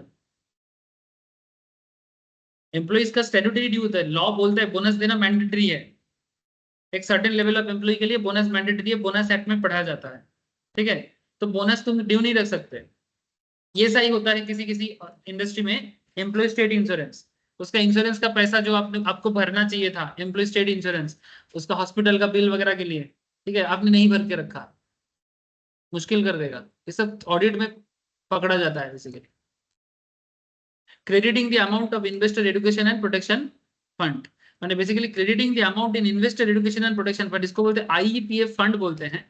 आईपीएफ फंड तब यूज होता है जब किसी का डिविडेंड बाकी रह गया और वो डिविडेंड उठाने नहीं आया। तो अगर कोई डिविडेंड उठाने नहीं आया तो क्या तुम डिविडेंड को मार लोगे? डिविडेंड आपने दे दिया बट उसने डिविडेंड लिया नहीं, या फिर डिविडेंड किसी कारण से उसने नहीं लिया, तो due to any communication gap कुछ भी हो सकता है। सरकार का रूल है डिविडेंड अगर कोई उठाता नहीं है तो उसको सर्टेन अमाउंट के लिए एक फंड बना के रखा है, investor education and protection fund. उस फंड में आपको वो पैसा देना चाहिए, क्योंकि वो पैसा आपका नहीं है। वो सेबी एक पर्टिकुलर फंड बना के उसको यूज करते हैं, उसको आईपीएफ बोलते हैं। उसको आप क्रेडिट कैसे कर सकते हो अपने बिजनेस? नहीं, वो आया नहीं, मैंने ले लिया। बहुत मुश्किल है, सब लॉ में बहुत कुछ लिखा है। ठीक है, कि क्या कर सकते हो और क्या नहीं। ठीक है, इसीलिए तो a company may issue equity share with differential rights upon expiry of 5 years from the end of the financial years in which default mentioned of point F stated as was made good। माने ये जितना default के बारे में बोला सब कुछ अगर ठीक ठाक चला, ठीक है, फाइनेंशियल ईयर एंड के कितना दिन बोला, a company may issue equity share with differential right upon expiry of 5 years from the end of financial year in which default mentioned in point F stated above was made good। माने ठीक करने के 5 साल बाद ही आप DVR issue कर सकते हो। माने ठीक करके आपको प्रमाण देना पड़ेगा कि हम सच में अच्छा बच्चा बन चुके। 1 साल 2 साल में पता नहीं चलता है कि तुम सच में अच्छा हुए बने, क्योंकि नॉर्मली इंसान अपना नेचर से ज्यादा दिन दूर नहीं रह सकता। जैसे एक दिन सुबह 5 बजे उठ के, मैं रोज सुबह उठता हूँ, ठीक है, नॉर्मली जिसका सुबह उठने का आदत नहीं होता है ना, एक दिन कभी 5 बजे उठ जाएगा ना, पूरा घर को सुनाएगा, तुमको पता है आज मैं कितने बजे उठा हूँ? तुम्हें पता है मैं आज कितने बजे उठा हूँ? मेरा ऐसा होता है एक्चुअली। कभी अगर 5 बजे कभी मैं उठ गया, ठीक है, तो मैं मैम को कम से कम 10 बजे ना दूं, आज पता है कितना जल्दी उठा, पता है कितना जल्दी उठा। मैम मेरे को बोलता है you are the only one in this world जिसने आज सुबह जल्दी उठा। The company has not been penalized by court or tribunal during the last 3 years of any offence under RBI Act, SEBI Act, security contract regulations act. ये भी SEBI act का पुराना मैंने दादाजी है। सेबी आने से पहले हमारे देश में ही एक्ट चलता था और आज भी वही एक्ट है। आप लोगों को ये लॉ भी पढ़ाया जाता है। कब पढ़ोगे? सीएस वाले तो अभी पढ़ेगा, एग्जीक्यूटिव लेवल में ग्रुप 2 में आता है सीएस का, सीएसईएम में फाइनल में पढ़ेगा। ये दोनों सेबी एक्ट के अंदर आता है। फेमा अभी थोड़ा सा है, मैक्सिमम फाइनल में आएगी। फॉरेन एक्सचेंज मैनेजमेंट एक्ट बहुत वाइटल चीज है, मनी लॉन्ड्रिंग का केस इसी में होता है। ठीक है, any other special act under which such companies being regulated by sectoral regulators, ठीक है। सेक्टरल रेगुलेटर्स मतलब जैसे इंश्योरेंस का या कोई भी पर्टिकुलर सेक्टर का कोई रेगुलेटर है, जैसे भी हो, इंश्योरेंस का हो, बैंकिंग का हो, या एनी काइंड ऑफ, जो यहाँ पर ऊपर में नहीं बोला, किसी का भी कोई पेनल्टी अगर आपने खाया हो लास्ट 3 साल में, तो भी आपको डीवीआर इशू करने, समझे sir. Equity share with differential right issued by any company under the provision of companies act 1956, माने पुराना कंपनीज एक्ट 2013 से पहले जो था, and the rules made thereunder shall continue to be regulated under such provisions and rules. Here it is also worth noting that before the amendment made in 2000 of the Companies Act 1956, the share with differential rights were not permitted to be issued. Though such differential voting right existed prior to the commencement of Companies Act 1956. माने 1956 से पहले हमारे देश में DVR था, पर 1956 से 2000 का अमेंडमेंट से बीच में डीवीआर नहीं था। इसका मतलब ये कहा जा सकता है कि टाटा मोटर्स का डीवीआर 1956 से पहले था। टाटा मोटर्स कब आया है? टाटा तो पुराना है, बट टाटा मोटर 1956 के बाद ही आया है, मेरे को लगता है, ठीक है। टाटा मोटर बाद में आया, हिस्ट्री उतना याद नहीं आ रहा मेरे को, बट टाटा तो 1912 से, तो टाटा मोटर का डीवीआर मोस्ट प्रोबेबली 2000 के बाद ही आया है, जब ये लॉ को चेंज किया गया। अगर लॉ ना चेंज होता तो डीवीआर शेयर भी नहीं, समझे। कितना इतिहास भूगोल करना पड़ता है, बाप रे बाप। जिंदगी बीते ना ये रातें, अब बीते ना ये दिन। Content of explanatory statements annexed to notice. Sub-rule 2. Provision of the explanatory statement annexed to the notice of the general meeting of a postal ballot shall contain various matters like particulars. जैसे कि तो postal ballot का बताना, सब कुछ बताना पड़ता है। Of the issue including its size, details of differential rights. माने एनेक्स कर दो नोटिस पे, कितने का शेयर डीवीआर के तौर पे आएगा, कितना कब होगा, कितना साइज में होगा, माने नंबर ऑफ शेयर्स कितना होगा, सब बताना पड़ेगा। अनदर पॉइंट डीवीआर के बारे में, प्रोहिबिशंस ऑन कन्वर्जन। सब रूल 3 में बोला है, prohibit the conversion of equity share capital with voting rights into equity share capital carrying differential voting rights. माने वाइस वर्सा, माने ना ये उधर जा सकता है ना वो इधर आ सकता है, कन्वर्ट कर सकते, इक्विटी में कन्वर्ट नहीं कर सकते, समझे।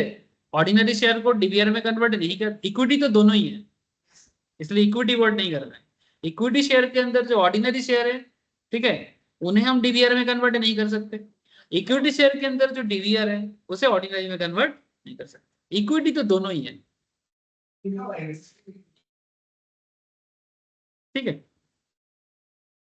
हाँ, मैंने वही मैं बोल रहा हूँ कि इक्विटी के अंदर जो ऑर्डिनरी वाले हैं। Disclosure in board report. Sub-rule 4 requires the board of directors to disclose the specified particular in the board report for the financial year in which the issue of equity share with differential right is completed. Right to the holders of equity share with differential right, sub-rule 5 में बोला है क्या right रहता है इन लोगों को। States that subject to the differential right, the holder of the equity shares with differential right shall enjoy all other rights such as bonus share, right share, etc., which the holder of equity share are entitled to. Particular of share to be maintained in the register of member, sub rule 6 में बोला है, provided that where a company issue equity share with DVR, register of member maintained under section 88 shall contain all the relevant particulars of the share so issued along with details of the shareholder. माने shareholder का details के साथ आपको सारा चीज register में लिखना पड़ता है। यहाँ पर सेक्शन 43 का एक कॉन्सेप्ट दिया है, shall not apply to, माने बेसिकली ये जो 43 में हम लोग पढ़ रहे हैं, स्पेसिफाइड आईएफएससी पब्लिक कंपनी यानी इंटरनेशनल फाइनेंशियल सर्विस सेंटर के बारे में मैं पहले भी एक बार आप लोगों से बात किया। Where memorandum of association or article of association of such company provides for it, private company where memorandum or article of association of the private company so provides, however this exemption shall be available to only the private company which is not committed a default in filing its financial statement under section 137 or annual return under section 92 with the registered। माने basically किसके case में हम DVR का concept बिल्कुल apply नहीं कर सकते, वो बोला जैसे कि आईएफएससी में होता नहीं है। आईएफएससी माने इंटरनेशनल फाइनेंशियल सर्विस सेंटर, जो नॉर्मली इंडिया में रिसेंटली गांधीनगर में बना है। कहाँ बना है? प्रमाण देना पड़ेगा, चलो दे देते।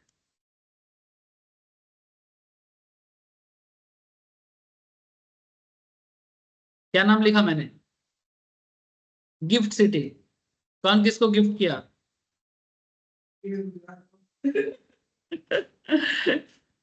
मोदी ने गुजरात को गिफ्ट किया कि मोदी ने देश को गिफ्ट किया?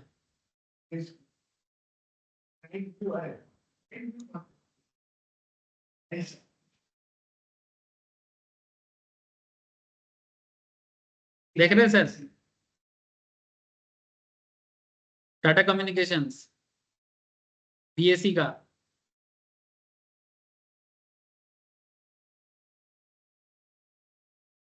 Gujarat international financial tech city. देख पा रहे हो? कुछ समझ में आ रहा है? देखो भाई, मैं एकदम जिंदा जिंदा चीज दिखा रहा हूँ। Gift, ACZ, processing area, domestic tariff area. ठीक है, आप लोग घर पे जाके पढ़ाई कर सकते हो इसके बारे में थोड़ा सा। क्या लिखा है? Gift IFSC. इसका मतलब है कि यहाँ पर ऐसे ऐसे फाइनेंशियल सर्विस सेंटर बनाया गया जहां से फॉरेन कंपनीज जो इंडिया में आके काम करना चाहता है, या फिर इंडिया भी, फॉर जैसे मानो अभी हम लोगों को फाइनेंस का जरूरत होता है, माने बेसिकली ये कॉन्सेप्ट कुछ ऐसा मान सकते हो आप कि जब इंडिया को पैसा का जरूरत होता है, नॉर्मली हम लोग अमेरिका, यूरोपियन वर्ल्ड से लेते हैं बिजनेस को डेवलप करने के लिए। जैसे 91 में जब इंडिया के पास कुछ प्रॉपरली था नहीं, तो हम लोग मार्केट को ओपन किए और फॉरेन मार्केट अपने देश में फाइनेंस किया, हमारे देश में इन्वेस्ट किया। ठीक है, पेप्सी, कोको कोला जैसा मैंने कचरा चीज भी हम लोग को बेचा, आदत दिया, आज फैशन करा दिया लोगों में, बच्चे लोगों में। ठीक है, जिसको खा खा के कुछ नहीं होता, पेट सड़ता है, उससे अच्छा हार्पिक पी लो।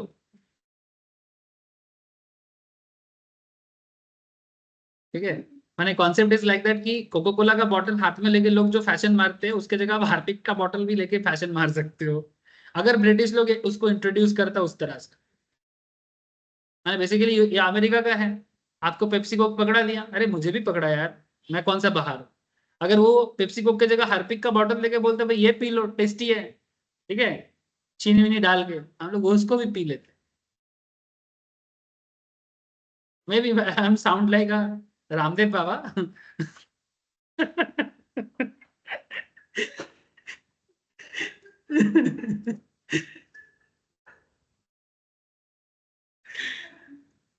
जोक से पार्ट, बट समझा करो मैं कहने का क्या मतलब कर रहा हूँ।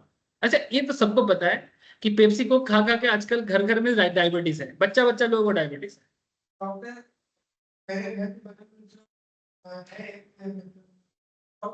हाँ हाँ, बोलो ना।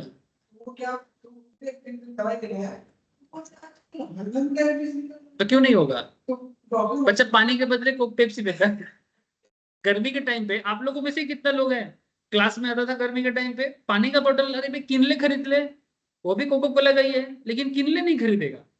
क्या खरीदेगा? कोक का बोतल खरीदेगा। और बस डिस्काउंट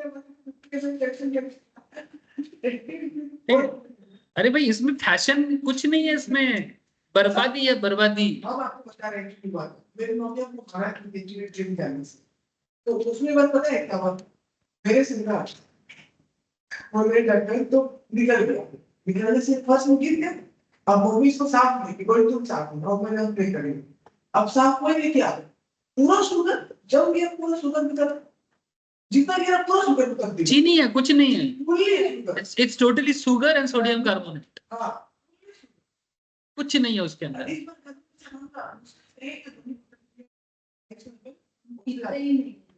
बिल्कुल बिल्कुल।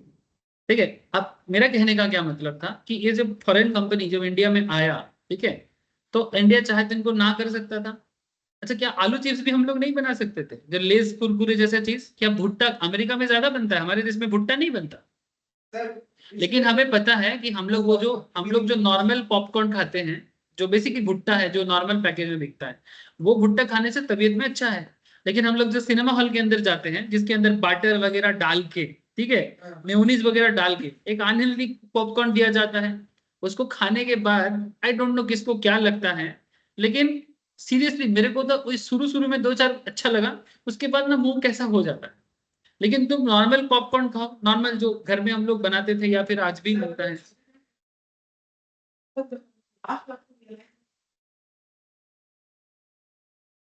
ना। मेरा पॉइंट है कि इतना गंदा गंदा चीज फॉरेन कंपनीज इंडिया में आके बेचा, बट हमारे पास कोई उपाय नहीं था। कोई उपाय नहीं था। ये लोग क्योंकि उनको पता था कि गंदगी बिकेगा, और एक्चुअल में गंदगी ही बिकता है आज भी, और शायद आगे भी डिपेंड करता है लोग कैसा है। गंदगी बिकता है, जिसमें कुछ नहीं है वही बिकेगा। जो सच्चा बोलेगा, जो अच्छा बोलेगा, वो बिकेगा नहीं, बहुत मुश्किल है। इट्स वेरी टफ, बहुत स्ट्रगल करना पड़ेगा। देश आजाद हुआ तो बाहर से इंपोर्ट होता था, वो देश के अंदर पैकेट आइटम, मतलब वो हल्दीराम चिकन जब बाहर से आया है, हम क्यों नहीं बना सकते? प्रॉब्लम तो वही है कि हम लोग वही गंदा चीज खाएंगे, इंडिया का चीज नहीं खाएंगे। नो, पॉइंट क्या है कि अब गिफ्ट आईएफएससी का आज के डेट में इंडिया ऐसा बन गया, अब इतना फॉरेन पैसा इंडिया में आने लगा, तो फिर फॉरेन कंट्री से हम लोग बात बात में पैसा भी लेते रहे, आज भी लेते हैं, ऐसा नहीं है। लेकिन फिलहाल ऐसा है कि अभी हम लोग बोल रहे हैं कि जैसे सिंगापुर के पास क्या है, वो एक फाइनेंशियल सर्विस सेंटर के अलावा कुछ नहीं है। सिंगापुर में इंटरनेशनल एक ऐसा सिचुएशंस बनाई है, जो इसको बनाया गया ना, इसको बेसिकली सिंगापुर की तरह ही बनाने का कोशिश किया जा रहा है। दुबई तेल में कंपटीशन खा रहा है बहुत कंट्री से, तो दुबई का तेल से भी पैसा ज्यादा नहीं आता आजकल, आएगा, लेकिन it's a very problematic situation in Dubai. Dubai को भी समझ में आ गया, दुबई का जो राजपुत्र है, क्या नाम है उसका, भूल गया मैंने जो राजा का बेटा है ना, किंग, उसका एक नाम है कि बिन कुछ है नाम, भूल गया मैं। ठीक है, दुबई का बड़ा अच्छा नाम है उसका, ऐसे वो काफी मॉडर्न है, ठीक है, काफी मॉडर्न, उसका सोच विचार काफी अच्छा है, मैंने रेडिकल नहीं है। इसलिए तो दुबई में हर तरह का कल्चर को अडॉप्ट किया जा रहा है, जहां पर बाकी मुस्लिम कंट्री नहीं कर रहे हैं। हाँ बोलो, हमदन बिन मोहम्मद ऐसा कुछ ना। तो उन्होंने ना दुबई को भी एक फाइनेंशियल सर्विस सेंटर बना दी। फाइनेंशियल सर्विस सेंटर में क्या होगा, वहां पर फॉरेन कंट्री का भी फाइनेंशियल कंपनीज रहेगा, वहां उस देश का भी फाइनेंशियल कंपनीज रहेगा, और इस कंट्री से, जैसे हमारे कंट्री गिफ्ट सिटीज है, अफ्रीका, यूरोप में तो नहीं जाएगा, यूरोप के पास बहुत है, अफ्रीका में पैसा जाएगा, इधर हमारा साइड में जो इन थाईलैंड वगैरह में जाएगा, मैंने जो हमसे गरीब है वहां पर कंपनी बनाने के लिए, और इंडिया के अंदर जो कंपनी बनेगा उनका फाइनेंशियल सोर्स रेडी होगा। इवन फॉरेन कंपनीज को भी यहाँ पर जगह दिया गया, भाई आप आओ हमारे देश में, आप अपना सर्विस सेंटर खोलो, समझे? सब बहुत बड़ी बड़ी चीज है, एक बात करो तो खो जाते हैं। कोशिश करता हूँ फिर से कंट्रोल करने का, लेकिन आप बताओ, ये आईएफएससी के बारे में अगर थोड़ा सा भी नहीं जानोगे, इस पॉइंट का क्या मतलब है? आईएफएससी बोल के एक चीज होता है, आईएफएस यही पढ़ोगे?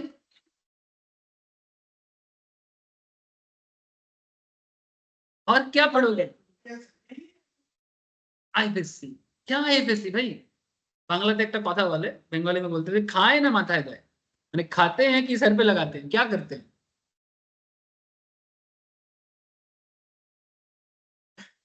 The specified IFSC public company where memorandum of association or radical association of such company provides for it, अगर बोलेगा तो अप्लाई करेंगे, अदरवाइज नॉर्मली ना।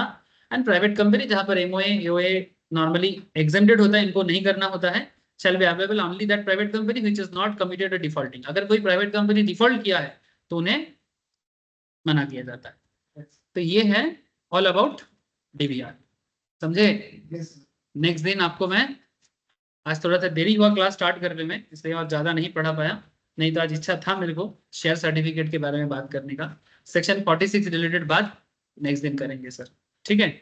सर्टिफिकेट ऑफ शेयर्स, जैसे हम लोग जब शेयर खरीदते हैं, ठीक है, उसमें किसका साइन होता है, कंपनी सेक्रेटरी का रोल प्ले के बारे में भी आपको बताऊंगा, काफी इंपॉर्टेंट रोल प्ले करते हैं। आप लोग थोड़ा गो थ्रू करके आ सकते हो, ठीक है, जिसके पास नोट्स नहीं है मेरे से कलेक्ट करके भी एक बार गो थ्रू कर सकते हो। उसके बाद हम लोग धीरे धीरे वोटिंग राइट्स के ऊपर और भी बात करेंगे, ठीक है? तो फिलहाल इतना ही, नेक्स्ट क्लास में बाकी क्वेश्चन आंसर भी थोड़ा सा कराने का इच्छा है। Thank you sir. Bye sir, good night.